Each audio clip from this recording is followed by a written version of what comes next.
Bonjour tout le monde, j'espère que vous allez bien. Aujourd'hui, on se retrouve pour une vidéo revue fond de teint. Je sais, ça faisait longtemps. Je sais pas si vous avez vu ma dernière vidéo, je vous ai présenté un fond de teint que j'avais acheté, donc le Dior Skin Forever. Voilà la bête, que j'ai en teinte 0,25. Ce fond de teint a pas mal de caractéristiques et de promesses, comme tous les fonds de teint. Donc tenue haute perfection, donc ça va être un fond de teint longue tenue, sans effet de matière, sans effet vraiment, enfin avec un effet vraiment naturel. Il va être sublimateur de peau, c'est-à-dire qu'ils disent qu'il va affiner le grain de peau, qui va voilà, tenir toute la journée, je crois qu'il dit jusqu'à 16 heures de tenue. Il a un fini mat, la texture est vraiment non grasse, il n'y a aucun effet style vraiment lumineux, hydratant, voilà, c'est vraiment non gras et mat. Alors ils disent qu'il y a dedans une essence de soin, effet poreless, donc effet voilà, diminution des pores en fait, qui va au fil des jours sublimer la peau, resserrer les pores, etc. Donc il y a une petite action traitante dans le fond de teint. Sur le site internet, ils disent qu'il est décliné en 28 teintes. Moi, j'en trouve pas 28, mais bon, probablement aux États-Unis, il sera en 28 teintes. Pour résumer, il est mat, non gras, longue tenue jusqu'à 16 heures. Il a un effet traitant sur l'aspect de la peau au niveau des pores. Ils disent qu'il est confortable en toutes circonstances, toute la journée, voilà, qu'il n'y a aucun souci. Et ils disent qu'il y a une association d'éléments dans ce fond de teint qui va faire, ils appellent ça l'association Wear Lock. Donc c'est-à-dire que Wear Lock, c'est, comment vous décrire ça? C'est qu'une fois qu'on l'a posé, il est figé quoi, il est bloqué le truc, il bougera plus, voilà. Et que ça va habiller la peau en fait d'un voile fin et qu'on va travailler, qu'on va étirer, qui va plus bouger de la journée. Voilà la définition de la bête.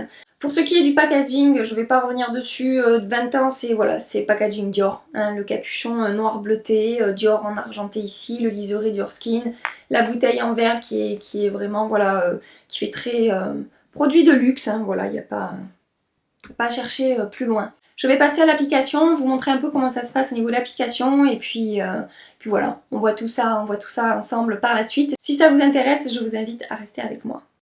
J'ai déjà appliqué mon primer qui est le Urban Decay Self Adjusting, le même depuis quelques temps maintenant.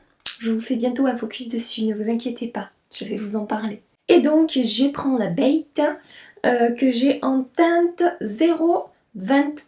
0,25. Comme je disais dans le haul, je pense que c'est un poil trop neutre pour moi, il aurait fallu une touche de jaune en plus, mais le 30 je pense qu'il aurait été trop foncé. Dans les teintes numéro 20, tout ça, j'ai regardé et celle qui m'allait était la 21 je pense, qui était vraiment avec des tons dorés, mais elle n'existe pas en France.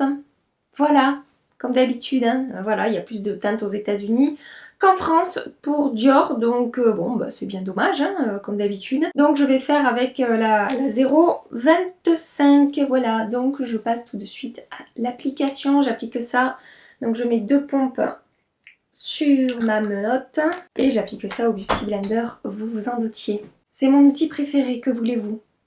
J'adore aussi les Artist Brush, mais 70 balles le pinceau, j'utilise quand même mon Beauty Blender.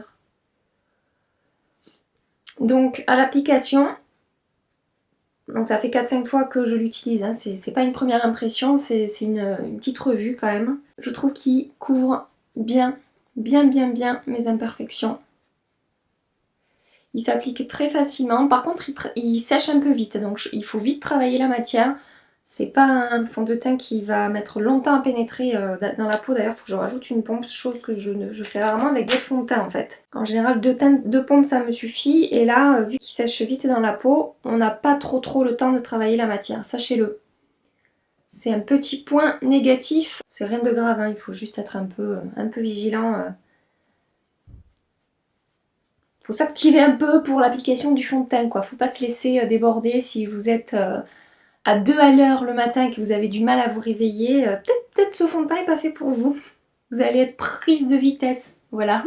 Toujours dans le cou, un petit peu les oreilles, ce coin ici pour pas qu'il y ait de démarcation. Et je vais réinsister là où j'ai le plus de défauts. Donc clairement, ma zone T me veut du mal, sachez-le. Donc pour ce qui est de l'application, je vous dis ça sèche un peu vite, ça camoufle très bien mes imperfections comme vous pouvez le voir. Je vais faire juste un peu de correction sur mes boutons qui ne veulent pas se barrer de ma face. J'ai l'impression qu'ils sont bien installés là, qu'ils ils ont trouvé un bon endroit où rester et ils sont pas prêts de quitter la place. Donc pour ce qui est de l'application, bon je vous ai dit ça sèche un peu vite. Le résultat est mat. Comme vous pouvez voir, c'est pas un teint glowy, c'est un teint qui, comme il indique, il n'y a pas de surprise, c'est mat. Et effectivement, il n'y a pas d'effet de matière, c'est-à-dire que le résultat est vraiment très naturel. C'est vraiment réussi pour ça. Il a camouflé quasiment toutes mes imperfections, à part les gros trucs rouges là qui dépassent. Mais après, mes rougeurs sont vraiment camouflées et mon teint est vraiment très unifié et j'aime le résultat, en particulier cet effet naturel en fait. Voilà. Je vais appliquer le reste de mon maquillage, donc je vais faire mon anti-cerne, corriger mes petits boutons, mais vraiment avec l'anti-cerne je ne vais pas descendre très bas pour pas trop descendre sur le fond de teint, pour pas tricher sur la qualité du produit. Je vais juste corriger très précisément mes petits boutons et je reviens avec vous quand j'ai terminé tout ça. J'ai terminé d'appliquer mon maquillage, tout s'est bien passé, c'est-à-dire que le maquillage s'applique très bien, il se travaille bien sur la matière, il n'y a pas de souci. Par contre, j'ai une petite zone de sécheresse ici.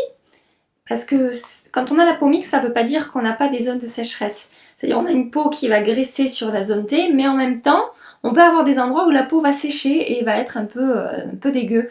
Voilà, donc c'est mon cas là, ici, depuis hier. Et ça a un petit peu marqué ma zone de sécheresse. Donc j'en tire la petite conclusion que peut-être ce fond de teint ne serait pas adapté aux peaux sèches. De toute façon, il est mat, donc déjà c'est un petit signe que pour les peaux sèches, c'est peut-être pas la meilleure solution. Quand on a une peau sèche, on va plutôt se tourner vers un fond de teint hydratant et un peu lumineux que vers un fond de teint mat. Voilà, mais pour celles qui ont la peau sèche et qui cherchent un fond de teint mat, des fois ça peut arriver, hein. Voilà, il a marqué un petit peu ma zone de sécheresse ici. Un petit point négatif. Deuxième petit point négatif. Mais après, c'est-à-dire que après le reste, vous voyez, j'ai un très joli teint, tout est unifié, uniforme, tout va bien, le maquillage est bien travaillé dessus, ça a bien camouflé mes imperfections, enfin voilà. Mon maquillage est terminé, je vais partir travailler et puis je reviendrai ce soir. Je pourrais pas revenir à midi, j'ai des trucs à faire, je pourrais pas passer à midi faire un check-up, mais je viendrai ce soir après 10 heures d'application. Je crois que tous mes fonds de teint, à chaque fois je les teste minimum 10 heures, donc je pense que c'est des bonnes mises à l'épreuve. Juste j'ai poudré ma zone T, j'ai même pas poudré le reste de mon visage. Je voulais pas tricher vraiment sur la qualité du fond de teint pour que vous puissiez voir comment ça se sera passé après 10 heures. J'arrête mon flot de paroles continu et puis on se retrouve ce soir pour la suite des aventures.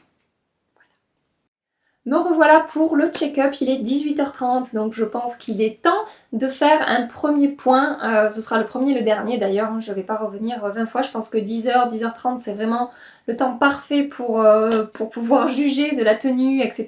et de la qualité d'un fond de teint. Ce que je peux dire, c'est qu'au niveau de la matité, il n'y a rien à dire, contrôle de brillance, il n'y a rien à dire, c'est-à-dire que j'ai pas fait de retouche dans la journée. Alors je brille légèrement ici, ce qui est très léger en fait. J'ai pas fait de retouche de la journée, j'ai pas repoudré. Donc ça va, franchement, au niveau du contrôle de la brillance et de la matité du fond de teint, oui, à 100%. Pour ce qui est de la tenue, j'ai également rien à dire, c'est-à-dire que même au niveau de mes ailes du nez, après 10 heures d'application, il n'y a rien qui a bougé. Même au niveau de mon menton, ça a bien tenu, donc c'est vraiment chouette, parce qu'avec ma zone T, moi normalement autour du nez, voilà, si les fonds de teint sont vraiment pas de très bonne qualité, ça a tendance à vite dégénérer. Voilà, faut vite que je prenne, rapidement dans la journée, je vais devoir prendre un mouchoir, estomper un petit peu ou prendre des papiers matifiants pour un peu corriger autour de mon nez. Là, ça n'est pas le cas, donc voilà. Pour ça, c'est très positif aussi. Les seuls points négatifs que je dirais, c'est que j'ai l'impression, et je l'avais déjà remarqué les premières fois où je l'ai porté, c'est pas flagrant, mais moi je le vois parce que je me connais, le fond de teint, quand je me regarde dans la glace en fin de journée, je suis plus orangée que d'habitude, c'est-à-dire que le fond de teint va s'oxyder un petit peu sur moi, sur ma peau, dans la journée. Là ça va pas se voir parce que voilà, j'ai les lumières, les spots lumineux là branchés sur moi, donc voilà, ça éclaircit vraiment le teint. Mais voilà, j'ai remarqué que le fond de teint s'oxydait un petit peu dans la journée, en tout cas avec mon type de peau. Après c'est rien de catastrophique, c'est-à-dire ça m'empêchera pas de le porter, je finis pas comme une citrouille en fin de journée ou comme quelqu'un qui a abusé des UV. Mais moi voilà, je vois la différence. Après personne ne m'a dit putain qu'est-ce que t'as fait aujourd'hui, t'as abusé sur le fond de teint quoi. Voilà, donc ça va, c'est pas catastrophique, mais il faut le savoir. Voilà. Et deuxième tout petit point négatif, comme je vous ai dit ce matin, ça a marqué ma zone de sécheresse ici. Alors c'est pas devenu catastrophique, mais voilà, on voit que j'ai ma petite plaque ici. Vous à la caméra, je pense pas que vous verrez grand chose, mais moi à la glace, je vois que j'ai cette zone ici qui est un peu craquelée. Mais le reste tout va bien, même mes pores elles sont toujours aussi lissées que ce matin. Mis à part le fait qu'il oxyde un petit peu et qu'il va peut-être marquer, je pense que j'hydrate mieux ma peau en utilisant ce fond de teint en dessous. Mis à part ces deux petits points négatifs qui sont pas des choses catastrophiques, je pense que c'est un très bon fond de teint. Je veux dire au niveau de la matité, de la tenue, du contrôle de la brillance et des pores lissés, c'est du 100% quoi. En tout cas pour moi, ça a super bien fonctionné. Mais voilà. Il y a un petit mais. C'est un petit mais qui est spécifique à ma peau. Voilà, sachez-le. C'est pas un point négatif qui va être universel et que c'est pas genre ouais, la tenue c'est une catastrophe. C'est vraiment, ça a marqué ma petite zone de sécheresse et ça s'est un poil oxydé dans la journée. Cet été où il fait chaud, où voilà, j'ai la peau qui graisse encore plus, etc. Je pense que je vais beaucoup m'en servir. Je vais essayer, je sais pas, je vais essayer peut-être en Angleterre. Je vais à Londres bientôt, donc peut-être je pourrais le trouver en teinte 21. Voilà, parce que là, comme ça, je le trouve pas en teinte 21. Et je râle. Voilà. Je sais pas ce qu'elles ont en ce moment toutes les marques, mais alors tout le monde est en train de sortir des fonds de teint qui fonctionnent super bien et c'est top parce qu'on a, voilà, moi par exemple avec ma peau mixte, j'ai du mal à trouver des fonds de teint qui marchent bien pour moi. Et là j'en découvre pas mal en ce moment qui fonctionnent très bien et c'est top. C'est top, je suis contente. Cette vidéo revue de fond de teint est terminée. J'espère que ça vous aura plu, que ça vous aura donné, voilà, guidé si vous étiez à la recherche d'un fond de teint qui a les mêmes promesses que celui-ci ou que vous étiez en particulier intéressé par celui-là. Voilà, et que j'ai pu vous donner quelques éléments supplémentaires. Pour celles qui n'ont pas du tout de petites plaques de sécheresse, allez-y. Allez-y parce que c'est de super qualité. Franchement, c'est un très bon fond de teint. Et voilà, je suis contente de l'avoir trouvé. Bon, j'avoue 49 €, ça coûte une blinde, mais avec les moins 25% chez Sephora, ça peut être intéressant de mettre la main dessus.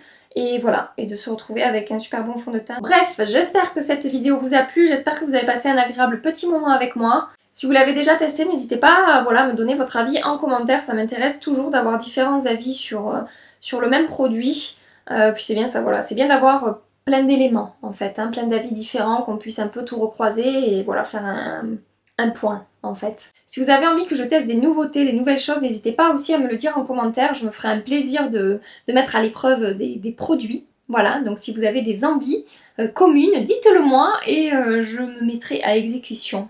Je ferai le détective privé pour vous. Si cette vidéo vous a plu, pensez à la liker et à vous abonner à ma chaîne pour ne pas manquer la suite des aventures. En attendant une prochaine vidéo, je vous fais des tas de bisous et je vous dis à très bientôt. Bye bye.